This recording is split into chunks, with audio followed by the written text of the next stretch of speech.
रामधारी खंड 1 की 39 और 40 एक्सरसाइज है, टोटल 800 वर्ड। स्टार्ट।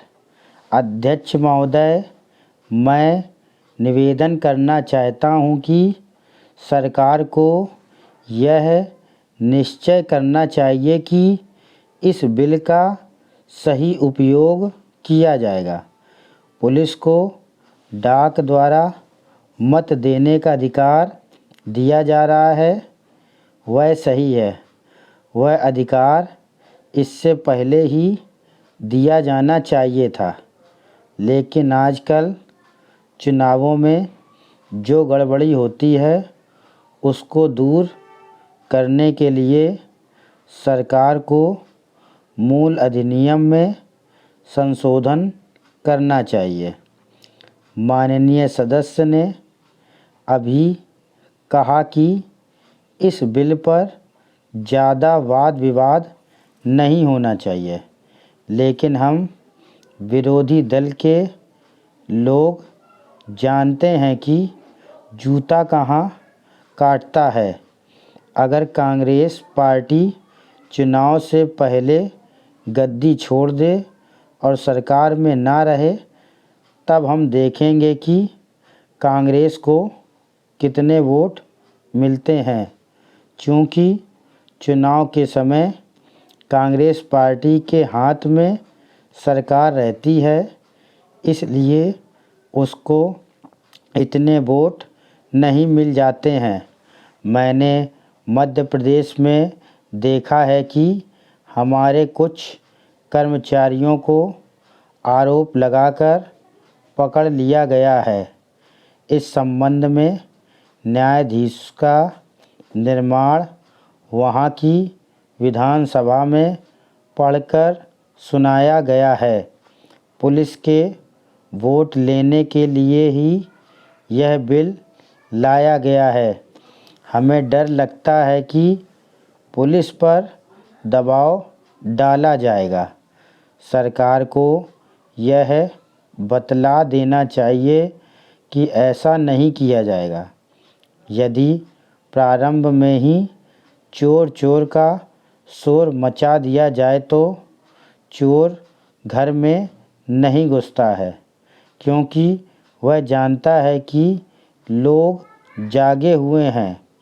हम अपना यह शक और चिंता इसलिए प्रकट कर रहे हैं ताकि सरकार इन बातों का ध्यान रखे और चुनाव में होने वाली गड़बड़ियों को रोकने की कोशिश करे। यह जो छोटा सा बिल लाया गया है, वह किसी विशेष मतलब से लाया गया है। जैसा कि विरोधी दल के अन्य माननीय सदस्यों ने कहा, यह बिल किसी विशेष पार्टी के हित के लिए नहीं लाया गया है। केवल अपने प्रदेश से बाहर काम करने वाले पुलिस के आदमियों को डाक द्वारा मत देने का अधिकार देने के लिए नहीं लाया गया है। मैं निवेदन करना चाहता हूं कि अभी देश में वे स्थितियां पैदा नहीं हुई हैं जिनमें वह अपने मत के अनुसार जिसको चाहे वोट दे सके।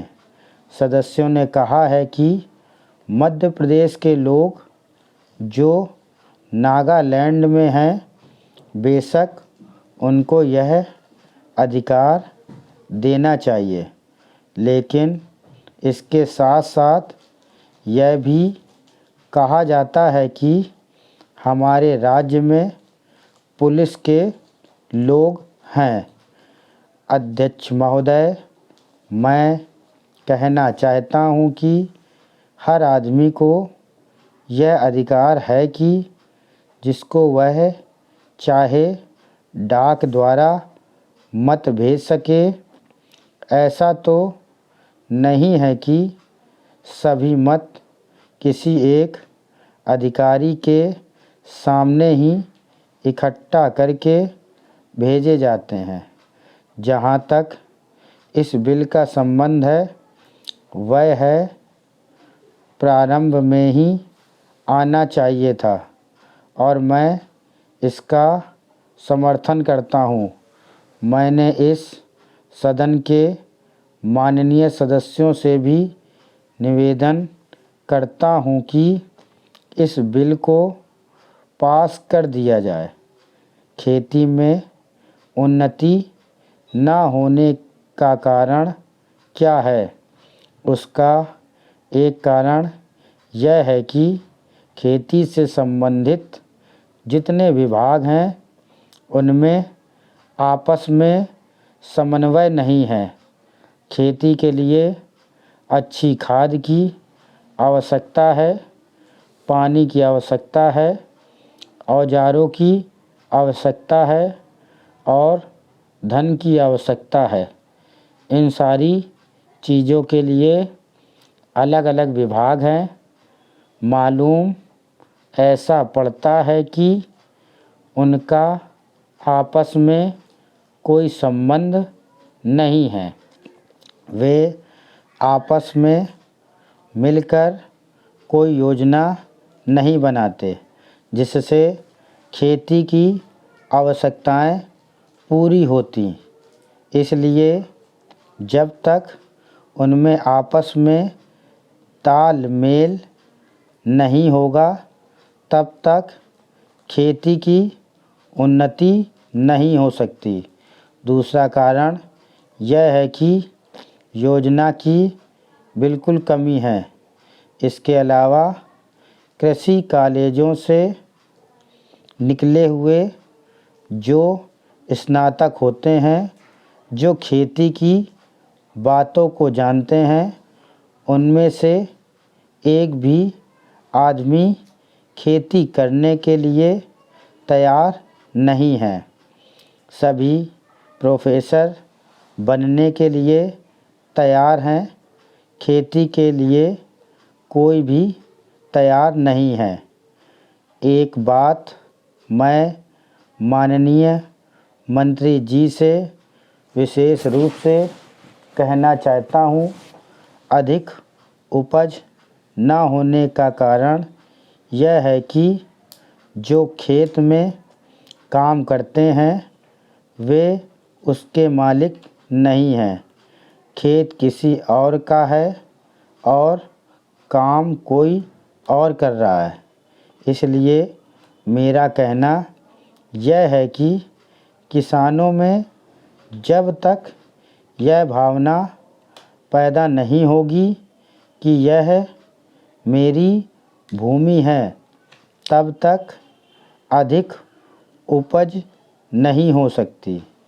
इसके लिए आप जब तक भूमि सुधार नहीं करेंगे तब तक कोई बात बनने वाली नहीं है। दुर्भाग्य से इस देश में खेती करने वाले बहुत लोग ही भूमि के स्वामी हैं। खेती की उन्नति के मूल आधार हैं पानी, खाद, बीज, धन, उपज का उचित दाम और भूमि सुधार। इन सब की ओर कृषि मंत्रालय का ध्यान नहीं है। सरकार को प्रत्येक खेत को पानी और हर आदमी को काम देना सुनिश्चित करना चाहिए। स्टॉप।